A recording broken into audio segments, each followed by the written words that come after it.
Mi nuera lloró desconsolada frente a toda la familia, temblando mientras decía que yo había robado el dinero destinado al futuro de mi nieto.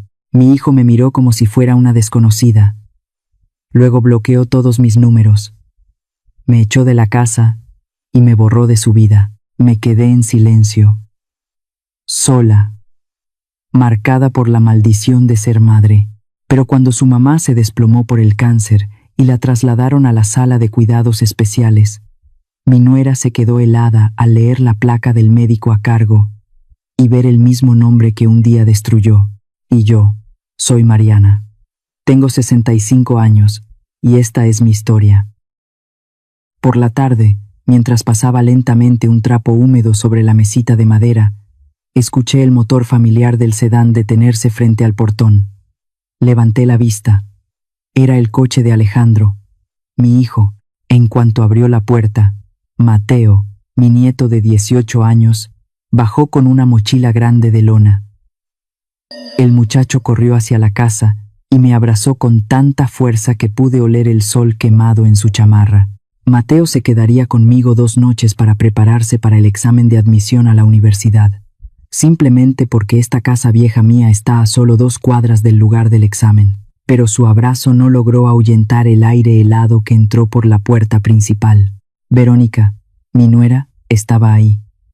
Cruzó los brazos y sus ojos filosos recorrieron cada rincón, cada borde de la alfombra. El mensaje de esa mirada era claro. Estaba evaluando si la cueva de una anciana jubilada era suficientemente limpia y apta para su hijo consentido. Yo ignoré esa expresión y tomé suavemente de la mano a Mateo para llevarlo al cuarto viejo de Alejandro. Quería que el muchacho sintiera que esta era su casa. Abrí la puerta del closet, donde aún guardo los libros amarillentos de cuando su papá estudiaba la preparatoria. Alisé con mis manos la sábana recién lavada, coloqué un vaso de agua y un plato con gajos de naranja sobre el escritorio. Por último, jalé el cajón y saqué la lámpara de estudio anticuada que he conservado por décadas. La conecté y la encendí. La luz cálida se extendió sobre la mesa. Seguía funcionando. Era como el cariño que tengo por esta familia. Viejo, pero jamás apagado. La primera noche transcurrió tal como había esperado. Estuve en la cocina preparando caldo de pollo y arroz rojo. Exactamente el menú que Alejandro exigía cada vez que estudiaba para sus exámenes de ingreso en aquellos años. El olor a ajo y tomate hirviendo calentó toda la cocina. Mateo comía mientras pasaba páginas de apuntes. A ratos se despeinaba frustrado y corría hacia mí para preguntarme cómo resolver alguna ecuación química. Mientras tanto, Verónica se mantuvo completamente al margen. Pasó un buen rato afuera, en el patio, hablando por teléfono con alguien. Solo entró para golpear la mesa con los dedos y ordenar a su hijo que se fuera a dormir temprano. Ni una palabra de agradecimiento por la cena. Cerca de las 10 de la noche, Alejandro regresó. Entró a la casa con prisa, diciendo que traía más dinero para que Mateo pudiera pagar la cuota del examen al día siguiente. Dejó un sobre grueso de papel café sobre la mesa de la cocina. Entonces ocurrió algo extraño. Alejandro se fue directo a mi habitación. Dijo que quería buscar una copia vieja de su acta de nacimiento. Desde el pasillo lo observé abrir de par en par la puerta de mi closet, donde guardo mis cajones personales. Se quedó inmóvil frente a uno de ellos por un largo rato, con las manos hurgando como si buscara algo invisible. Cuando salió, Alejandro evitó mirarme, agachó la cabeza y murmuró algo difuso. Fue una frase que cortó hondo. Un intento de negar mis sacrificios. Pero esa noche yo aún no comprendía la verdadera intención detrás de ese momento en que se quedó quieto frente a mi cajón. A la mañana siguiente me levanté cuando todavía estaba oscuro. Preparé una taza de chocolate caliente y envolví un pan con huevo en papel aluminio para que Mateo lo llevara. Me quedé recargada en el marco de la puerta, mirando cómo padre e hijo encendían el motor del coche. Verónica bajó la ventana. No me saludó. Solo soltó una frase helada. Por la tarde pasaré a recoger las cosas que le faltan a Mateo. Apenas una hora después de que se fueron, La verdadera función comenzó. Estaba doblando la ropa seca en el sillón cuando unos golpes fuertes retumbaron en la puerta. No eran golpes de vecinos, sino golpes bruscos, insistentes, con un aire de intimidación. Abrí la puerta. 2 oficiales de policía y una mujer desconocida vestida de oficina estaban ahí, cada uno sosteniendo un manojo de papeles.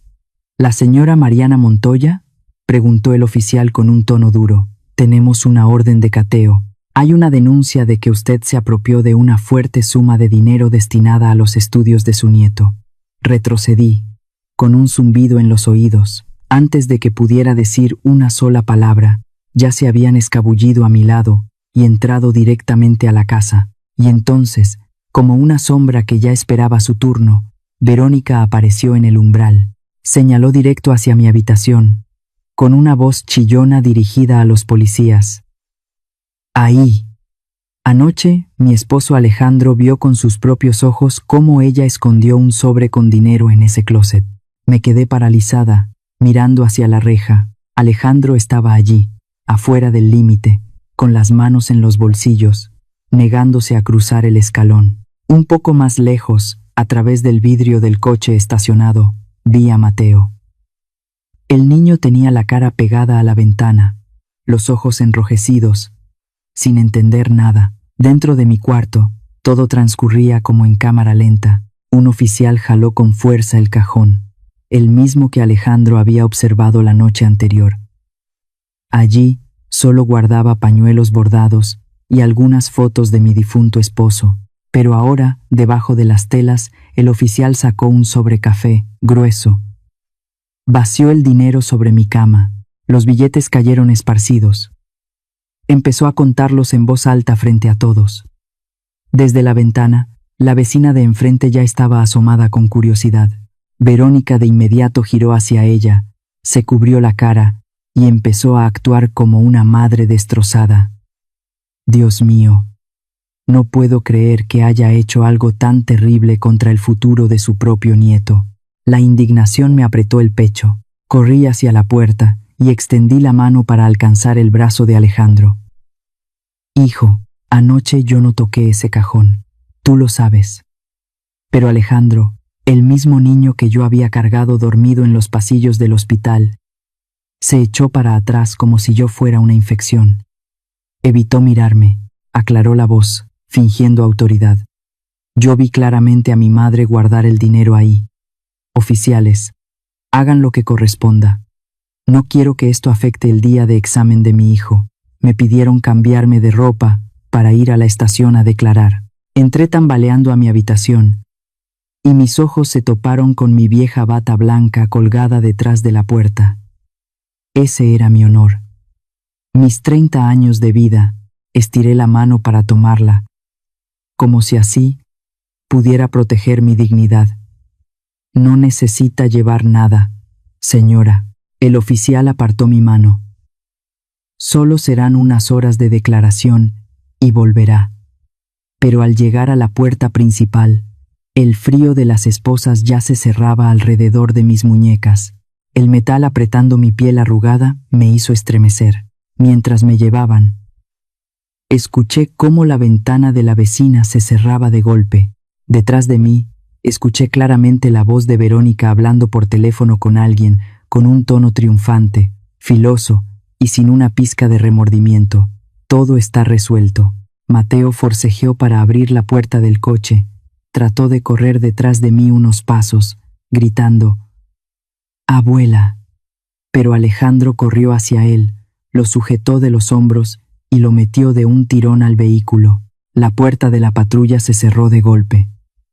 A través de la rejilla y el pequeño cristal, vi cómo la casa en la que viví 30 años se alejaba y se volvía borrosa. La última imagen que quedó en mi mente no fueron los policías, ni la sonrisa torcida de Verónica, sino la mesa pequeña de la cocina. Encima de la mesa, la olla de caldo de pollo que había estado preparando desde la noche anterior seguía ahí, sin guardar en el refrigerador, helado y abandonado. Igual que yo en este momento, el frío de esa olla olvidada parecía acompañarme durante todo el trayecto. pasando por las esposas hasta lo más hondo de mis huesos, y ahora subía desde la silla metálica de la sala de detención por toda mi espalda. La puerta de hierro se cerró de golpe, y el cerrojo sonó seco. Me quedé sentada, sola entre 4 paredes grises, mirando mis manos sobre el regazo, los nudillos arrugados, y en la punta del dedo índice, la marca dura de un callo formado por miles de veces, sosteniendo una aguja intravenosa para salvar vidas durante 3 décadas. Y aún así, esas manos que nunca se habían manchado ahora llevaban la acusación de ladrona que mi propio hijo me había impuesto. Al ver esos callos, los recuerdos me golpearon como una película en reversa, llevándome de vuelta a las noches eternas de guardia, cuando Alejandro era apenas un bebé. La primera imagen fue del cuartito húmedo y estrecho que tuve que rentar tras la muerte de mi esposo. Ahí coloqué la cuna de Alejandro pegada a mi escritorio. Cada noche, una mano pasaba las páginas gruesas de los expedientes oncológicos, mientras la otra mecía la cuna. Cuando él enfermaba y lloraba justo los días en que tenía turno, no tenía más remedio que cargarlo envuelto en una mantita hasta la sala de descanso de los médicos. Cada vez que el altavoz llamaba a urgencias, lo dejaba rápido en brazos de alguna enfermera, soltando un par de instrucciones antes de correr a luchar por la vida de un desconocido. ¿Cómo olvidar su primer día de clases? Mi niño se veía diminuto dentro del uniforme enorme que compré a propósito más grande, para que le durara años. Esa tarde esperé de puntitas junto a la reja de la escuela hasta que sonó el timbre. Lo abracé un instante y corrí al hospital para llegar a tiempo a mi turno. Cuando regresé ya de noche, al besar su frente dormida, mi cabello aún olía a desinfectante. Criar a un hijo con el salario de una médica residente no fue nada sencillo. En sus años de secundaria, acepté todos los turnos extra, fines de semana y días festivos. Cada peso lo alisaba con cuidado y lo guardaba en una cajita metálica escondida en el fondo del gabinete de la cocina. Cada vez que la abría para contar lo necesario para sus clases particulares, anotaba la fecha en una libreta pequeña. Así fui juntando cada gota de mi esfuerzo. Y por fin llegó el día en que lo aceptaron en la universidad. Ese día me quité el anillo de bodas, el último recuerdo de mi esposo, y lo llevé a una joyería. Con el fajo de dinero en la mano, fui directo al banco y transferí todo a la cuenta de la universidad de mi hijo. Guardé el recibo en un sobre donde escribí cuidadosamente Alejandro con tinta azul. Viví por él. En las noches en que estudiaba hasta tarde, yo revisaba expedientes en la mesa de la cocina, pero siempre pendiente del reloj. En su escritorio nunca faltaba un vaso de leche caliente preparado por mí. A las 2 de la mañana tocaba su puerta para recordarle que cerrara los ojos un rato. Al amanecer, lo llevaba a clases antes de lanzarme otra vez al torbellino de la sala de emergencias. Incluso el día de su graduación, no pude estar completamente. Su toga elegante contrastaba con mi bata azul arrugada. Como me escapé un momento del turno, me escondí al final del auditorio. Tomé a toda prisa una sola foto del instante en que recibía su diploma y corrí de vuelta al hospital sin haber probado ni un pedazo de pan. Le entregué a Alejandro todo lo que tenía. Y cuando nació Mateo, mi nieto, seguí entregando lo que quedaba de mi vida. Durante los 3 días que Verónica estuvo hospitalizada para la cesárea, Alejandro andaba ocupado con su nuevo trabajo de ingeniero, y fui yo quien se quedó a su lado día y noche. Mientras Verónica dormía rendida por el cansancio y los analgésicos, yo cambiaba cada pañal y preparaba cada biberón. Cargaba a Mateo por los pasillos silenciosos del hospital al amanecer, cantándole bajito para que durmiera sin molestar a mi nuera. Cuando Mateo entró a primaria, mi casa se volvió su pequeño mundo. Todas las tardes el transporte escolar lo dejaba en la puerta. Yo le cocinaba, lo acompañaba con paciencia en cada ejercicio de matemáticas y le corregía cada error de ortografía. Alejandro pasaba a recogerlo ya muy noche, casi siempre cuando yo ya me ponía la bata y me alistaba para entrar a otro turno. Pero hace 2 años, Verónica entró a mi cocina y me arrebató esa alegría tan sencilla. Se quedó ahí, cruzada de piernas, y soltó con frialdad: a partir de ahora, Mateo estudiará en casa con un tutor. Este lugar ya no encaja con sus rutinas. Desde entonces, mis tardes solo fueron silencio y un escritorio vacío. El sonido metálico del cerrojo interrumpió el hilo de mis recuerdos. La puerta de la sala de retención se abrió. Una joven policía entró con una hoja sujeta a una carpeta dura, rompiendo la quietud al colocarla frente a mí y pedirme firmar la confirmación del dinero incautado en mi casa. Mis ojos recorrieron el documento, y de pronto, el corazón se me detuvo. La cifra anotada coincidía exactamente, hasta el último centavo, con la cantidad que había obtenido al vender mi anillo de bodas para pagar la universidad de Alejandro tantos años atrás. Una coincidencia escalofriante, o una jugada cruel del destino. Tomé la pluma con la mano temblorosa, pero justo cuando iba a firmar, mi mirada se detuvo en el apartado de información personal. En la sección de oficio, alguien había escrito, ama de casa. La rabia contenida estalló, quemándome el pecho. Podían quitarme la libertad, podían humillarme, pero nadie tenía derecho a borrar los 30 años que dediqué a la medicina. Dejé la pluma con fuerza sobre la mesa, levanté la cabeza y miré directo a la policía, pronunciando con claridad: por favor, corrija este documento. Yo no soy ama de casa.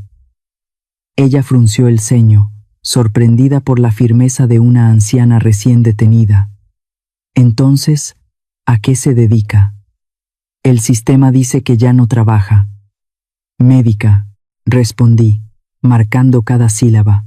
Estoy retirada, pero sigo siendo doctora. Ella se encogió de hombros, tachó la palabra ama de casa y escribió encima con tinta roja médica jubilada antes de que aceptara firmar. 15 minutos después, me llevaron a otra sala con un fondo gris para tomarme la foto del expediente. Mire directo a la cámara, señora, ordenó el fotógrafo. Me mantuve erguida. El flash estalló, capturando sin piedad la imagen de una supuesta ladrona, pero en ese instante de luz gélida, mi mente no estaba en la comisaría. Pensaba en el cajón de mi habitación. Se habían llevado el sobre de dinero falsificado, pero ¿habrían visto, o habrían tirado sin cuidado, la foto de Alejandro con su toga de graduación, la única que yo misma tomé y guardé como un tesoro durante tantos años en el fondo de ese cajón? El flash volvió a encenderse. Esta vez no parpadeé. Las lágrimas no pueden caer aquí. Nunca. La luz se extinguió, pero manchas blancas seguían brincando ante mis ojos, arañando mi visión. Parpadeé varias veces, aferrándome a la claridad igual que a mi última brizna de cordura. El fotógrafo cerró la carpeta y señaló a la policía que esperaba en la puerta. Él se acercó, golpeando suavemente el bastón forrado de cuero contra el marco de metal. Ya terminamos con la identificación. Por reglamento, tiene derecho a una sola. Seguí sus pasos por el pasillo impregnado de olor a cigarro y sudor viejo. Él señaló el teléfono fijo negro, gastado, colocado sobre una mesa metálica oxidada. Mi mano, todavía marcada por las líneas rojas que dejaron las esposas, tembló cuando levanté el auricular. Marqué el número de Alejandro. Cada dígito estaba grabado en mi memoria desde el día en que compró su primer celular. 3 veces. El silencio estiró cada nervio dentro de mi cabeza. Por fin, alguien contestó, pero en lugar del bueno, de mi hijo. Lo primero que escuché fue el ruido de un programa de concursos en la televisión, y luego una voz de mujer, fría y baja al máximo. Es ella. La voz de Verónica. Sonaron unos segundos de movimiento y luego Alejandro tomó la llamada, con Engedai. Su voz era grave, plana, y lo que más me heló la sangre fue que no tenía ni una pizca de temblor o de preocupación. Le hablaba a una sospechosa, no a su madre, la misma que acababan de sacar esposada de su casa.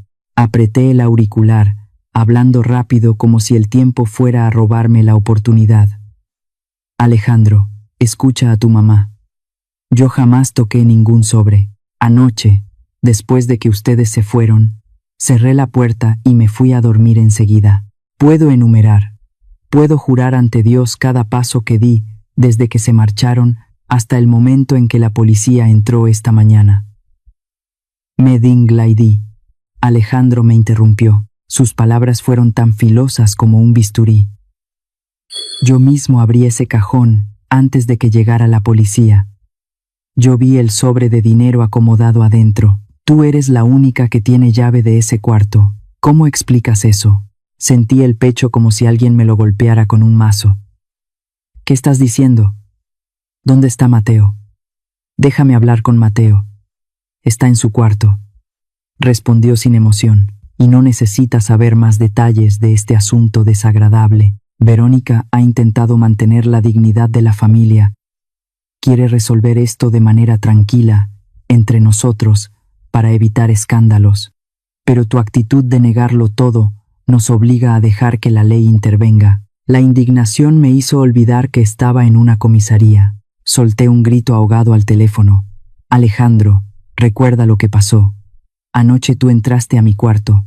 Tú abriste ese mueble y te quedaste parado frente al cajón por un largo rato. ¿A quién estás tratando de proteger? Del otro lado hubo un silencio breve.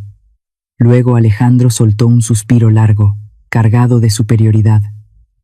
¿A estas alturas sigues culpando a los demás? Acusar a tu propio hijo solo empeora tu situación frente al juez. Si de verdad eres inocente, demuéstralo ante la autoridad. No alcancé a decir nada más porque detrás de él se oyó de nuevo la voz de Verónica. Esta vez no se molestó en bajar el tono. Habló fuerte, clara, como si quisiera que cada sílaba atravesara la línea telefónica y se clavara directo en mi pecho. Esto ya no tiene arreglo.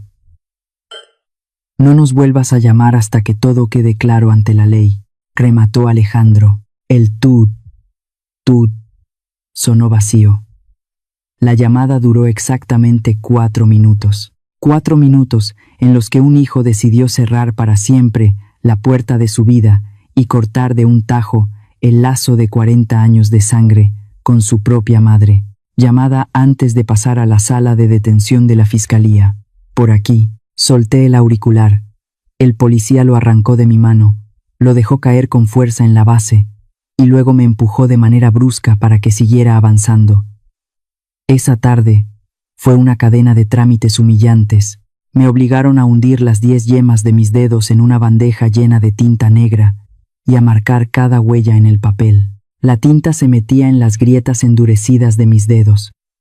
Esos dedos que alguna vez palparon tumores y sostuvieron pinzas manchadas de sangre para salvar vidas. Me entregaron un informe ya mecanografiado y exigieron que yo firmara una verdad devastadora. La evidencia fue encontrada en un espacio privado, cerrado y bajo el control absoluto de la sospechosa Mariana Montoya. Al final del día, un abogado de oficio asignado entró a la sala de detención. Se llamaba Esteban Morales, rondaba los 50 años. Cargaba un portafolio de cuero desgastado y tenía la expresión cansada de quien ya está acostumbrado a sentencias predecibles. Abrió su libreta, carraspeó. Señora Montoya, ¿alguna vez tuvo conflictos financieros con la familia de su hijo? ¿Tiene algún testigo que pueda confirmar que usted no abrió ese cajón desde la noche anterior? Le deslicé una hoja pequeña. Esta es la lista de mis vecinos. Suelen desvelarse y pueden asegurar que no salí de casa ni entró nadie extraño a mi cuarto. El abogado Esteban miró el papel y negó con la cabeza, soltando una risa seca. Señora, el problema no son los vecinos. Las personas que la denunciaron son su propio hijo y su nuera. Y la evidencia apareció en su habitación cerrada con llave. A menos que tenga una cámara que muestre a alguien poniendo el sobre en el cajón. Convencer al jurado de que un hijo acusó falsamente a su propia madre es prácticamente imposible. Sus palabras cayeron como una sentencia anticipada. Se marchó, pero antes de irse, al verme tan sola, pidió permiso al guardia para que yo pudiera hacer una última llamada y pedir que me llevaran artículos personales. Llamé a doña Carmen. Mi amiga de años apareció en la comisaría justo cuando anochecía, apretando contra el pecho una bolsa de plástico con 2 mudas limpias y un chal. Sus ojos estaban enrojecidos. Tomó mis manos a través de los barrotes manos arrugadas pero cálidas. «Yo guardaré la llave de su casa, Mariana», dijo Carmen con lágrimas contenidas. «Carmen, escúchame bien». Me aferré a los barrotes. «No dejes que nadie, ni siquiera Alejandro o Verónica, entre a ese cuarto antes de que yo salga, bajo ninguna circunstancia». Carmen asintió con fuerza. Se retiró cuando sonó la campana del toque de queda en el área de detención. Me sacaron de la oficina para trasladarme a una celda común más estrecha. Al pasar junto al mostrador de guardia, me detuve en seco. 2 policías bebían café en vasos de cartón, mirando fijamente la pantalla de una computadora y murmurando. «Oye, ¿ya mandaste el expediente de este caso al periódico local? Mañana fijo sale en portada. Una doctora acusada de robar a su nieto». Este tipo de dramas familiares le encanta a la gente. Me quedé inmóvil. La humillación subió lentamente por mi garganta hasta ahogarme. No solo querían quitarme la libertad, querían desnudar mi dignidad ante la multitud. 3 décadas de trabajo silencioso en el hospital. El prestigio de la doctora Mariana, ahora destrozado, convertido en un titular sensacionalista y barato para entretener a curiosos. La puerta de hierro de la celda número 4 se abrió. Entré en la oscuridad, dándome cuenta de que, desde esa noche, mi nombre ya no me pertenecía. La oscuridad de la celda 4 me tragó durante 2 semanas interminables, y cuando aquella puerta chirrió al abrirse, no me llevó de regreso a casa, sino que me arrojó frente a una luz aún más cruel que los flashes de la comisaría. La luz de la sala de audiencias. Entré al estrado con la ropa sencilla que doña Carmen me había llevado la primera noche. La blusa gris, bien planchada, era la única armadura que me quedaba para proteger un poco de dignidad. La sala del tribunal, aunque pequeña, se sentía sofocante. En las bancas de atrás, reconocí muchas caras del vecindario. Los chismes y los titulares sensacionalistas ya habían hecho su trabajo sucio. Convertir la tragedia de mi familia en un espectáculo gratuito para la gente curiosa. Del otro lado de la sala, en la mesa de los demandantes, estaban Alejandro y Verónica. Lo primero que hice fue buscar una silueta conocida, pero el asiento junto a ellos estaba vacío. Mateo no apareció. Su ausencia me dolió, pero también me dio un respiro. Al menos ese niño de corazón puro no tendría que ver cómo sus padres crucificaban a su propia abuela. Alejandro mantenía la cabeza gacha, firmando sin parar un montón de documentos que su carísimo abogado privado le pasaba. No se atrevía a mirarme ni una vez. En cambio, Verónica estaba sentada muy recta, abrazando su bolso de marca sobre las piernas, con la barbilla apenas levantada, en pose de quien cree tener el poder absoluto. El golpe del mazo del juez resonó seco y frío, dando inicio al drama legal. El fiscal comenzó a leer la acusación con una voz monótona y sin alma. Citó la declaración de Alejandro, recalcando que mi hijo había visto con sus propios ojos el sobre de dinero dentro de mi cajón. Levantó el estado de cuenta bancario, demostrando que la cantidad coincidía exactamente con la cuota escolar retirada de la cuenta familiar. Mi abogado de oficio, Esteban Morales, se puso de pie. Con un esfuerzo poco habitual, señaló un hueco en la línea de tiempo. «Señoría, por favor revise la fecha del retiro. Ese dinero salió de la cuenta un día antes de que Mateo fuera a quedarse con mi clienta. ¿Cómo iba ella a planear robar un dinero que ni siquiera sabía que existía?» Apreté las manos bajo la mesa, sintiendo un destello de esperanza. Pero enseguida el fiscal contraatacó con una sonrisa torcida. «Eso no elimina la posibilidad de que la acusada conociera de antemano los planes financieros de la familia y solo esperara el momento adecuado para actuar». Y entonces lanzaron la estocada final. Verónica fue llamada al estrado. Subió interpretando a la perfección el papel de mujer profundamente herida. Sus ojos se llenaron de lágrimas al mirar al juez. Con una voz temblorosa claramente calculada, declaró que meses atrás yo me había quejado de no recibir apoyo económico desde que me jubilé. Ella me miró directo a los ojos y me dijo que ya no tenía nada que perder. Verónica sollozó, limpiando lágrimas que ni siquiera caían. Señoría, siempre la respeté, pero la envidia y el resentimiento de la edad la convirtieron en alguien irreconocible. Traicionó la confianza del nieto que más la ama. Esa mentira descarada cortó mi garganta como vidrio roto. Abrí los ojos, atónita ante la facilidad con la que mi nuera retorcía la verdad. Así, fabricó un supuesto motivo para que el jurado pudiera verme como una culpable perfecta. Durante el receso, mientras esperaban analizar las pruebas, me dejé caer en la silla, agotada. Fue entonces cuando crucé la mirada con una mujer de mediana edad sentada al fondo. Llevaba un abrigo viejo y el rostro marcado por la vida. Mi memoria médica reaccionó de inmediato. Era la madre de un paciente con leucemia, al que había tratado gratuitamente años atrás. No se acercó ni dijo nada. Solo me regaló un leve asentimiento. Ese gesto frágil fue como un salvavidas, recordándome: Mariana, eres una doctora que salva vidas, no una ladrona. El juicio siguió. El fiscal proyectó la foto del sobrecafé dentro de mi cajón. Admitió que las huellas digitales estaban borrosas y no podían identificar a nadie, pero para el sistema, que la evidencia estuviera en un espacio bajo mi llave, sumado al testimonio directo de mi propio hijo, ya era una condena indiscutible. Los días siguientes, mientras esperaba la sentencia, por fin el periódico local publicó la noticia.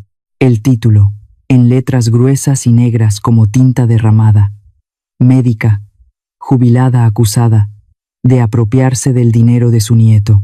En el artículo, incluso citaron a unos vecinos chismosos que inventaron que la familia de la doctora llevaba años con problemas ocultos. Mi nombre, ese honor que cuidé con 30 años de desvelos y juventud perdida, terminó exhibido como un sacrificio en los puestos de periódicos de la calle.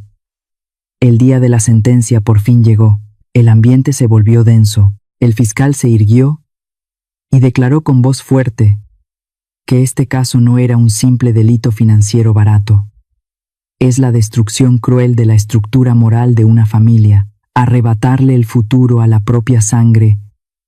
Su voz monótona y vacía leyó las palabras que sellaban mi destino. El tribunal declara a la acusada Mariana Montoya culpable del delito de abuso de confianza, pena de prisión según el marco básico para quien incurre en un primer delito, pero enseguida añadió algo más. Un detalle mínimo que en ese momento no imaginé que sería la llave de mi futuro. Considerando que la conducta delictiva no está relacionada directamente con su profesión, el tribunal no emite orden de suspensión del ejercicio médico de la acusada. La audiencia terminó.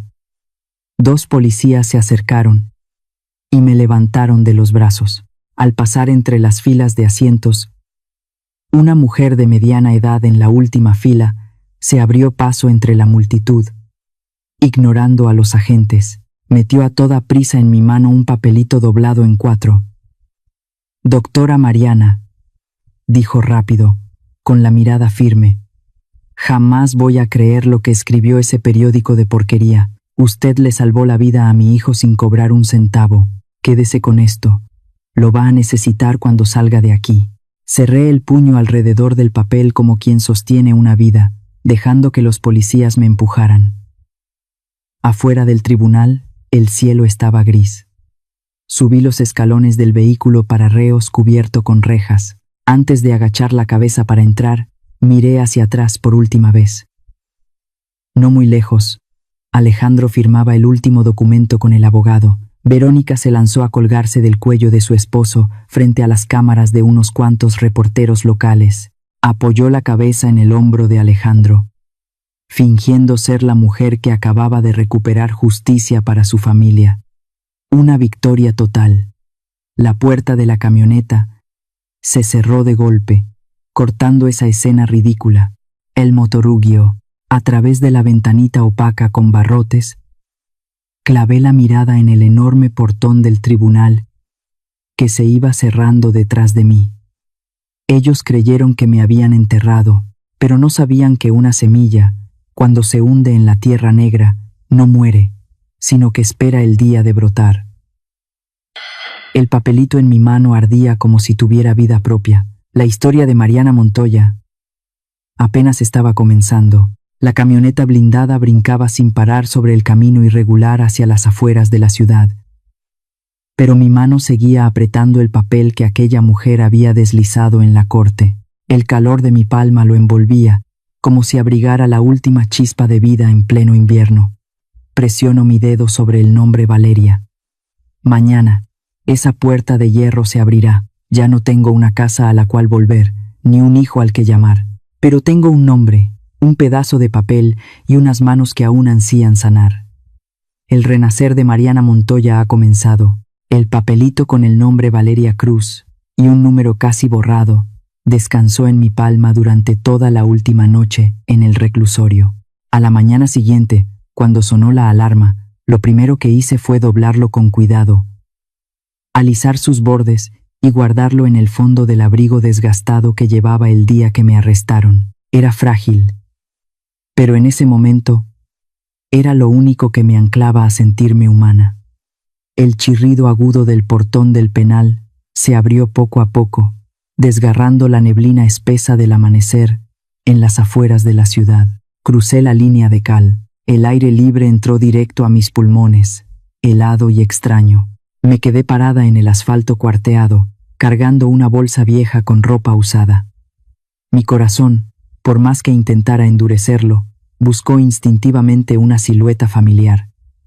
Un coche conocido, la mirada nerviosa de mi hijo, o el llamado abuelita de Mateo, pero frente a mí solo había un silencio cruel. Mi propia sangre me había dejado abandonada en la puerta del infierno. Sin embargo, el destino siempre encuentra la manera de compensar. Al otro lado de la calle, acurrucada en una banca cubierta de rocío, estaba doña Carmen. Mi amiga llevaba un chal delgado bien ajustado y sostenía una bolsa de papel llena de pan dulce todavía tibio. Al verme, se levantó deprisa, los ojos arrugados llenándose de lágrimas. No dijo nada, solo me abrazó fuerte, compartiéndome el calor del pan y rompiendo el hielo que llevaba encima. La familia de sangre puede traicionarte, pero la familia que uno elige jamás. En el autobús que rebotaba camino al centro, Carmen me tomó de la mano y, dudando un instante, rompió el silencio. Mariana, hay algo que debes saber antes de que lleguemos. Me giré hacia ella. ¿Qué le hicieron a la casa? Carmen exhaló un suspiro cargado de dolor. La vendieron, Mariana. Alejandro dijo que el dinero era para pagar al abogado y la indemnización, y solo unas horas después de tu sentencia, Verónica contrató gente para vaciar todas tus cosas. Sus palabras me golpearon como agua helada, pero no lloré. Cuando el autobús dobló hacia la calle donde viví, acerqué la frente a la ventana para mirar la verdad de frente. La casa donde pasé 30 años, donde preparé sopas de pollo a medianoche para mi hijo, ahora estaba pintada de un gris muerto. La placa de bronce con Familia Montoya había sido arrancada, dejando un hueco feo en la pared.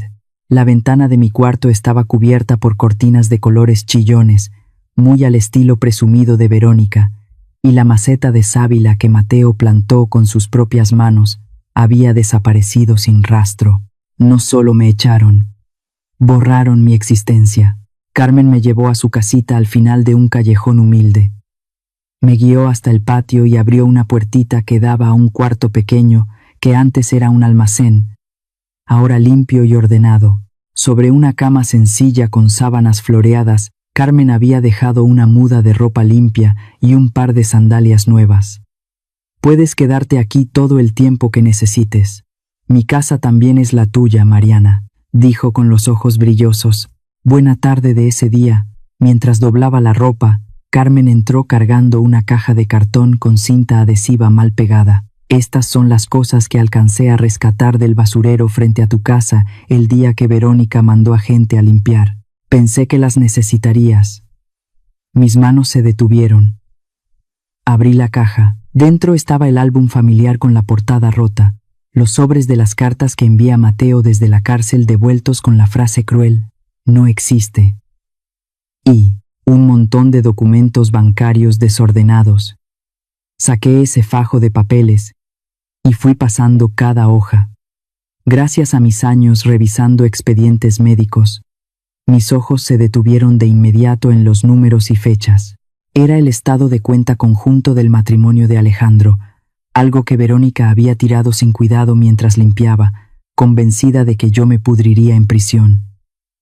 El corazón me golpeó con fuerza. Aquí estaba la prueba.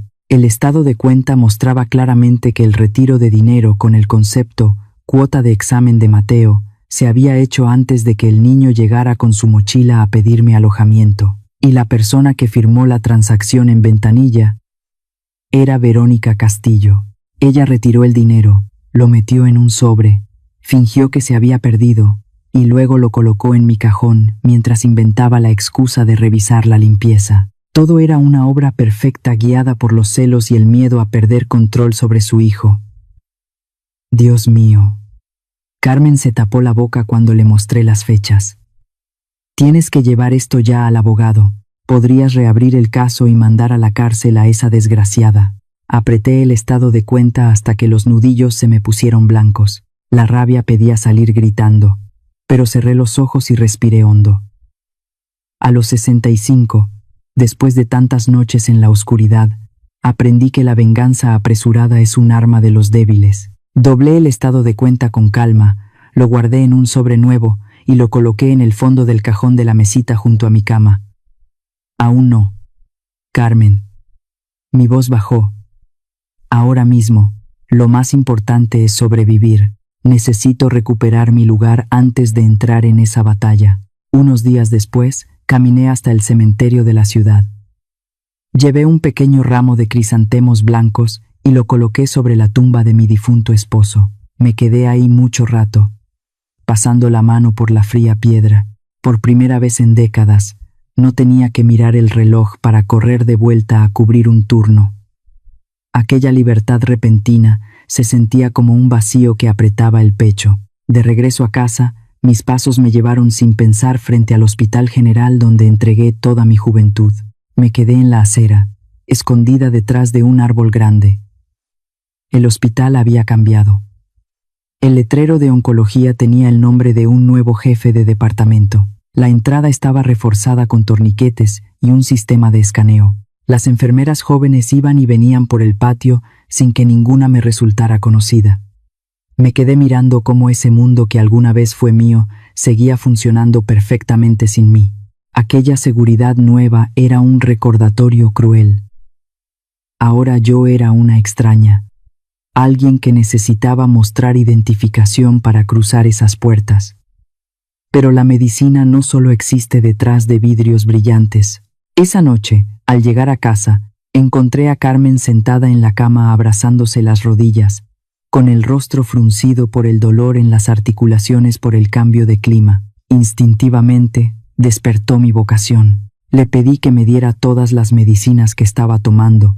Revisé la receta con mi experiencia, ajusté las dosis y masajé los puntos de tensión para aliviarle los músculos. Solo una hora después, Carmen ya dormía profundamente.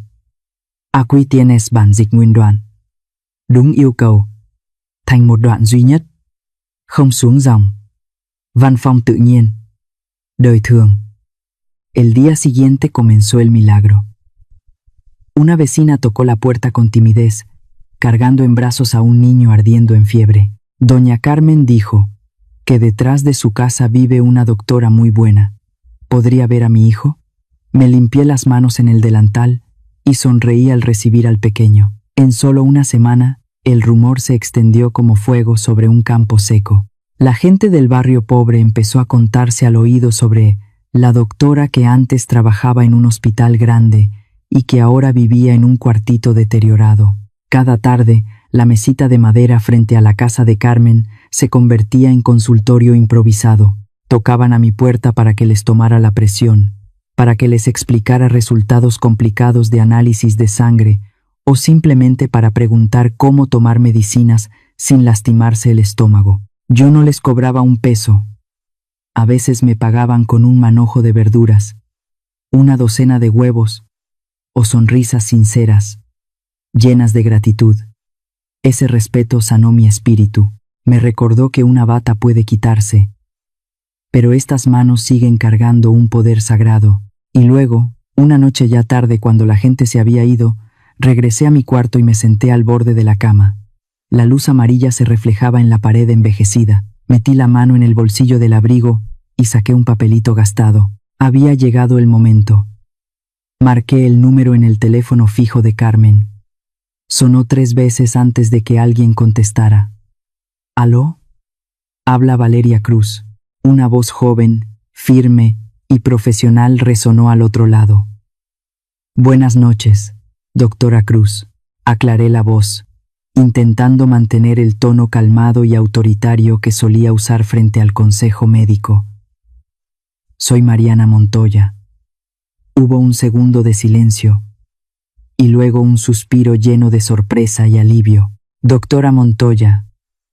Dios mío. Por fin la encontramos, exclamó Valeria, su voz transformándose en un respeto absoluto.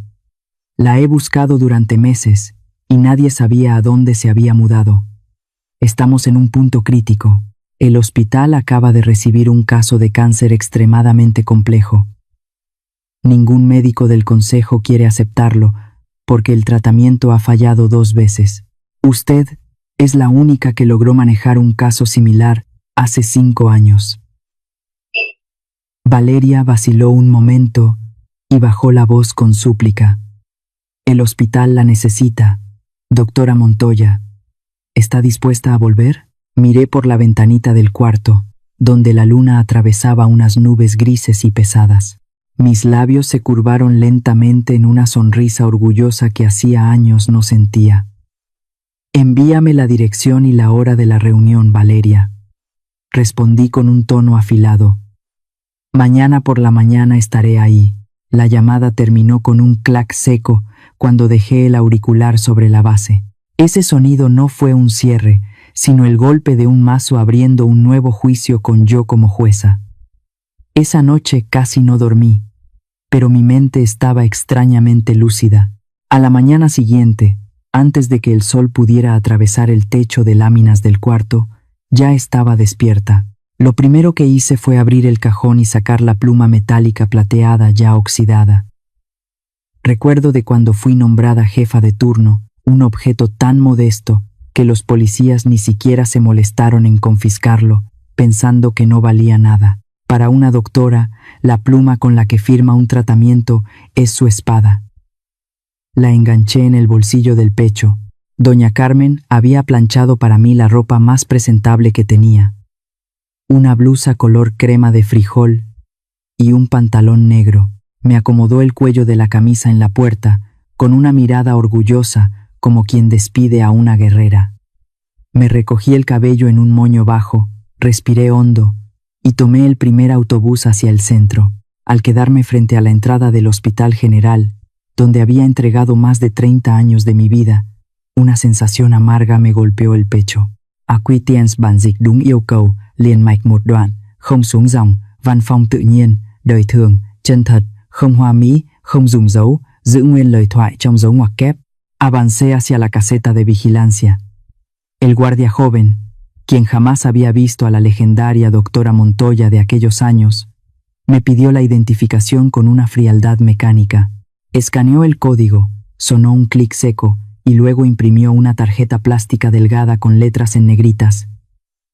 Él alzó la barbilla, señaló con el dedo hacia el pasillo lateral que rodeaba el estacionamiento y dijo con voz firme: «Los visitantes pasan por la puerta lateral». Tomé la tarjeta barata, deslicé el pulgar sobre la palabra visitante.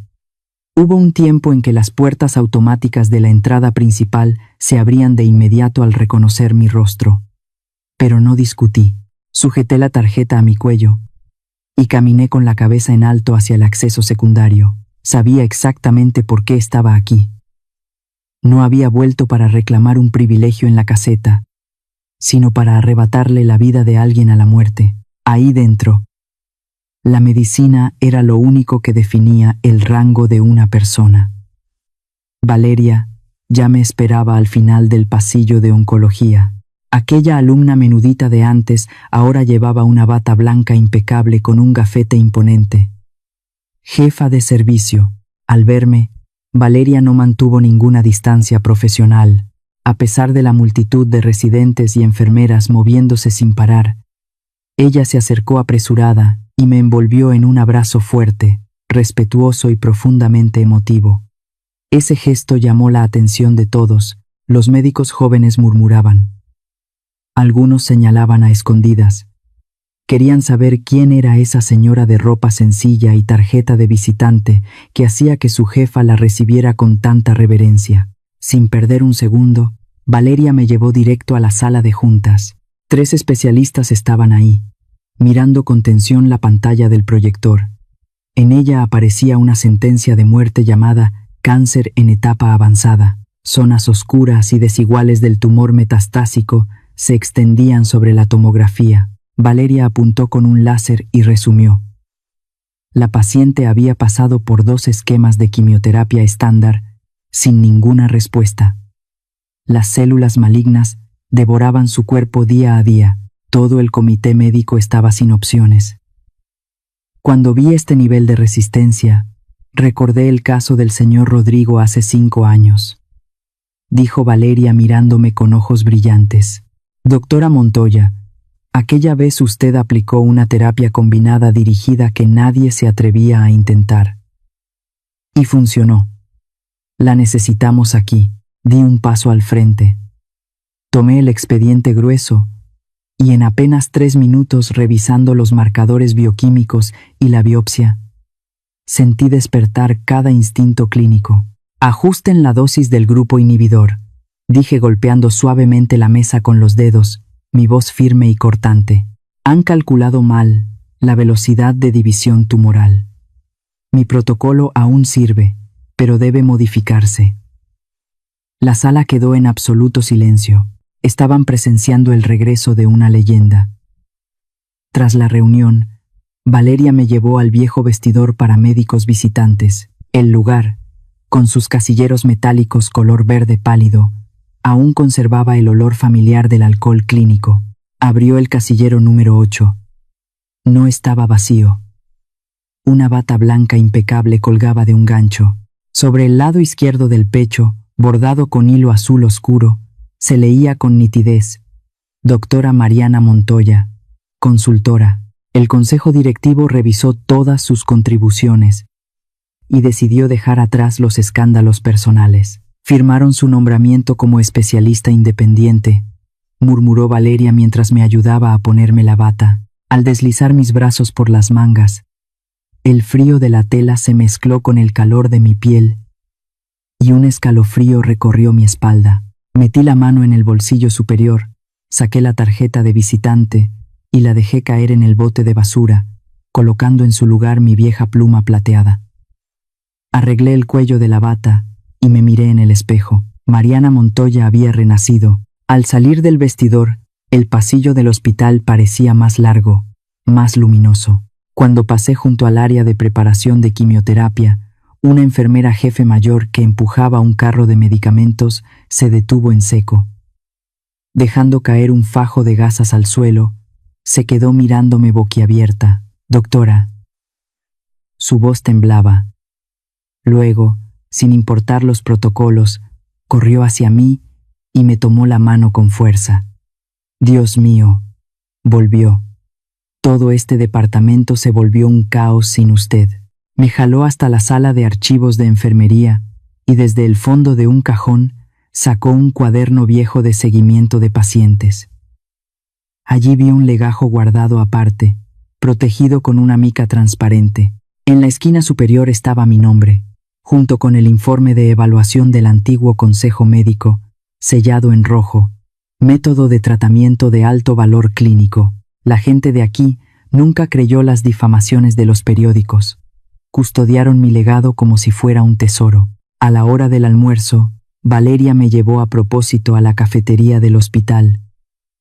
Un escenario perfecto para marcar mi regreso. En cuanto pasé entre las mesas con mi charola de comida, varios médicos jóvenes se levantaron de inmediato. Algunos inclinaron la cabeza con respeto porque habían estudiado textos que yo había coescrito. Un residente se acercó, murmurando con timidez: «Doctora Montoya, mi mamá fue su paciente hace 10 años.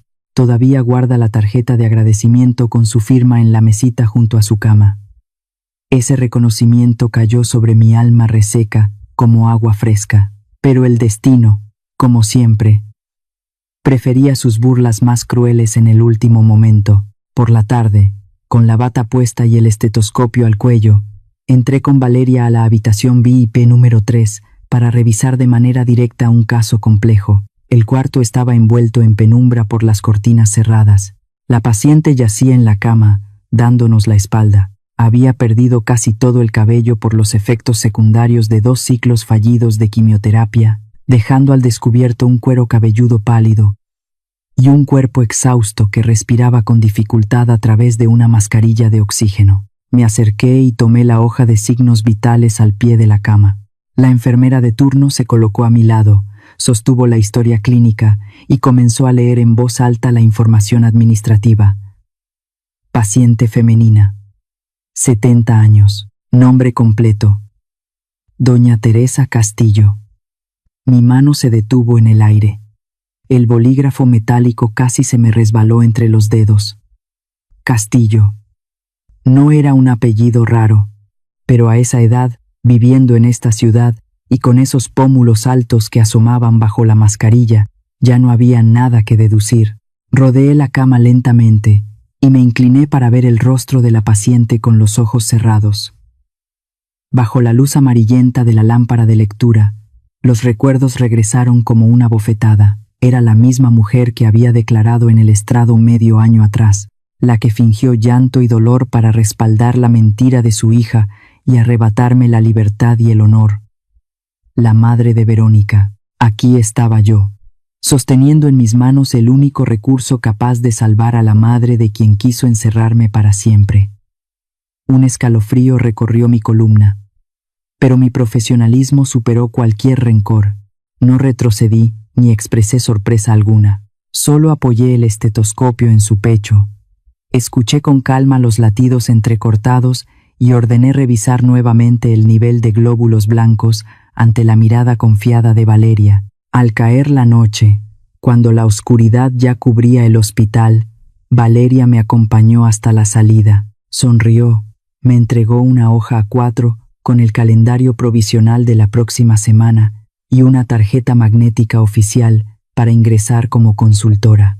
El consejo quiere que presente con detalle el nuevo esquema de tratamiento en la reunión de la mañana del próximo lunes, dijo Valeria con un tono lleno de esperanza. La va a salvar, doctora Montoya. Eché un vistazo al nombre Teresa Castillo en la línea clínica del calendario de trabajo. Doblé la hoja en 4 con cuidado, alicé sus bordes con los dedos y la guardé en el bolsillo de mi bata, exactamente como lo había hecho con todos mis turnos durante 30 años. La muerte está tocando a su puerta, Valeria, respondí mirando hacia la calle llena de tráfico. Y soy la única que tiene la llave para cerrar esa puerta. Me di la vuelta y me marché. El juego de poder de esta familia acababa de invertirse por completo. Al regresar a mi pequeño cuarto detrás de la casa de Carmen, saqué con cuidado del bolsillo de la bata la tarjeta plástica que decía consultora y el calendario de trabajo. La quietud del barrio humilde contrastaba con la tensión feroz del pasillo del hospital esa tarde. Coloqué la tarjeta y la hoja sobre la mesa de madera áspera, donde de día solía tomar la presión de los vecinos. Alisar las marcas del papel no solo era enderezar un documento, era mi manera de volver a poner orden en mi vida. Estaba calculando cada paso del tratamiento de Teresa Castillo para el lunes por la mañana. El destino había puesto la vida de mi enemiga en mis manos, y yo debía mantener la cabeza más fría que nunca. Pero justo cuando mi concentración alcanzaba su punto máximo, un ruido quebró la noche. Toc. Un golpe suave en la puerta.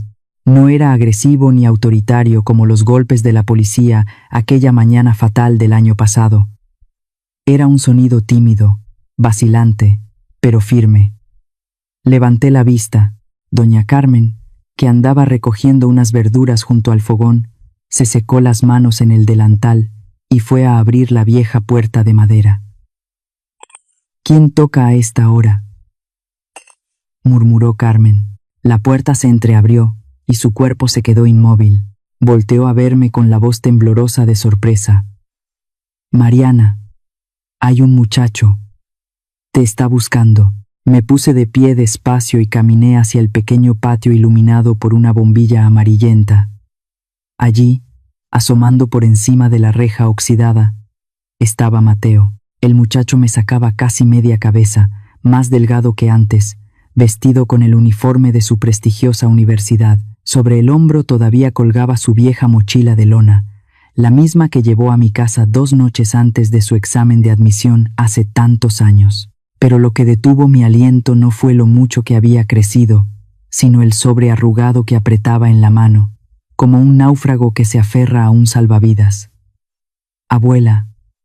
La voz de Mateo se quebró, se acercó, dejó caer la mochila al suelo y me rodeó con los brazos. Esta vez no estaba Alejandro para alejarlo, ni la mirada afilada de Verónica ordenándole que se apartara. Me abrazó con tanta fuerza que pude sentir su pecho sacudido por los sollozos que intentaba contener. Nos sentamos en la mesa del patio. Carmen sirvió en silencio una tetera de té de manzanilla. Bajo la luz tenue, Mateo abrió la mochila y sacó un fajo de cartas con estampillas intactas. Mis ojos se nublaron al reconocer mi propia letra. Eran las cartas que escribí para él durante todo el tiempo que estuve en prisión. En cada sobre, la dirección de mi antigua casa había sido tachada de forma brusca con marcador negro, junto al sello «Destinatario inexistente». «Te he estado buscando por meses». Mateo empezó a hablar mientras sus dedos rozaban mi letra en el sobre. «El día que saliste de la cárcel, tomé un camión hasta la casa vieja, pero ahí solo vivía una familia desconocida.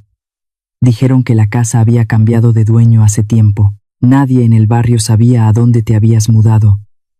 Porque mi mamá les pidió que no revelaran nada». Tragó saliva y siguió su viaje hacia la verdad. No sabía a quién preguntar, así que terminé en el panteón donde está enterrado el abuelo. Me quedé ahí sentado, esperando que algún día llegaras a visitarlo.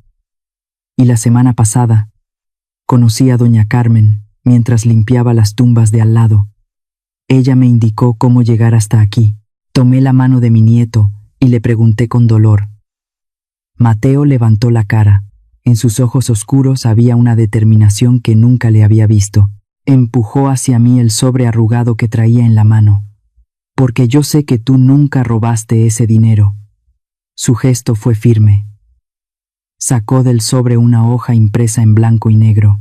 «El día que se llevaron a la abuela, mi mamá me metió al coche y dijo que los adultos iban a arreglarlo todo, que tú tenías problemas mentales, pero lo que ella no sabía era esto. Esa noche, antes de que papá Alejandro entrara a tu cuarto, yo vi con mis propios ojos ese sobre con el dinero sobre la mesa de la cocina, junto a la canasta de naranjas que tú me pelaste». Las palabras de Mateo cayeron como un rayo en la oscuridad. El único niño de la casa había visto la verdad desde el principio, pero la voz de un menor había sido aplastada por el poder de los adultos. Cuando entré a la universidad, conseguí trabajo medio tiempo en un despacho de abogados conocido, dijo Mateo rápido, señalando la hoja. Usé a escondidas mi acceso al sistema para revisar los movimientos de la cuenta de mi mamá.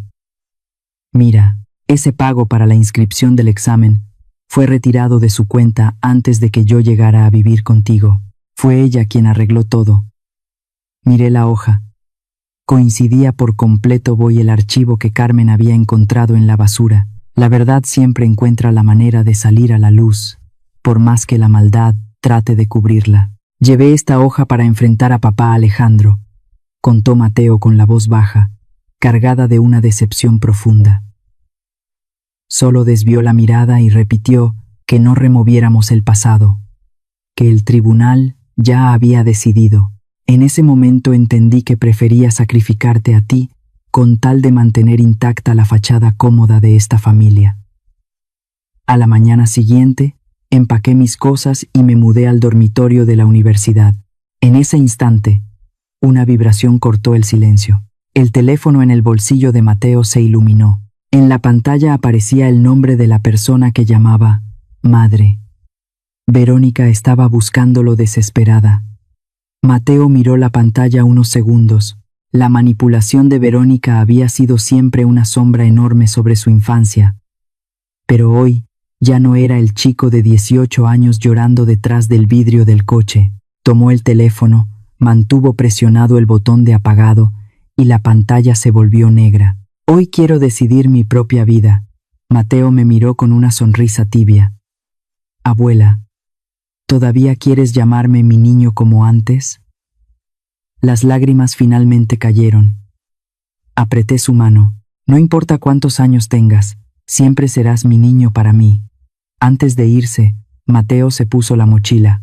Sus ojos se detuvieron en mi gafete de consultora y en el calendario de trabajo del Hospital General que había dejado sobre la mesa. Lo tomó sorprendido. ¿Volviste al hospital? Sí, respondí, observando con cuidado su reacción. Estoy participando en la asesoría de un caso especial. Mateo asintió despacio, con una sombra de tristeza en los ojos. Mi mamá también anda muy desgastada. Mi abuela Teresa está mucho más débil. Le encontraron un tumor grande. Mi mamá la está llevando a un hospital grande en el centro, pero todavía no saben si es maligno o benigno, y nadie se atreve a tratarla. Un silencio enorme nos envolvió. El destino había arrojado las últimas piezas sobre el tablero. Mateo no sabía que el hospital grande del que hablaba era el mismo del calendario de trabajo, y que la doctora que tenía en sus manos el futuro de su abuela estaba justo frente a él. Yo decidí no revelar esa verdad. El trabajo de un médico no es usar a los pacientes para presumir poder ante su familia. Mateo se remangó la camisa y fue a ayudar a Carmen a cargar las cajas de medicamentos que los benefactores habían donado. Antes de salir por la puerta, volvió. Señaló el muro manchado detrás de mi pequeña clínica. Este fin de semana no tengo clases. Voy a comprar pintura y yo mismo voy a dejar esta pared bien bonita para la clínica de usted, declaró Mateo con firmeza. Se acercó y me abrazó otra vez. Esta vez se inclinó para susurrarme al oído, cada palabra sonando como una promesa inquebrantable. Esta vez no voy a dejar que nadie me impida venir a verla. La silueta del muchacho se perdió al final del callejón. Yo me quedé bajo el alero, mirando el cielo nocturno. Por primera vez en más de un año, sentí que las heridas abiertas en mi corazón empezaban a cerrarse. La familia de Mariana Montoya estaba formándose de nuevo, no por la ceguera de la sangre, sino por el límite de la verdad. La sensación del abrazo de Mateo aún estaba en mi hombro, pero al entrar a la sala de juntas el lunes por la mañana, la guardé. Saqué mi pluma y marqué en rojo las áreas metastásicas del PET de Teresa Castillo. Aquí no había emociones, solo la frontera entre la vida y la muerte. La puerta se abrió de golpe. Una enfermera avisó que un familiar de un paciente VIP estaba causando problemas en recepción. Déjenme a mí. En el pasillo, Alejandro discutía. Verónica estaba desplomada en una silla, y en la camilla estaba Teresa, la misma que un día me acusó ante un juez. Alejandro se volteó.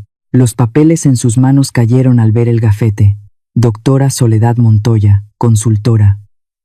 Valeria anunció que yo estaba a cargo del caso. Mamá.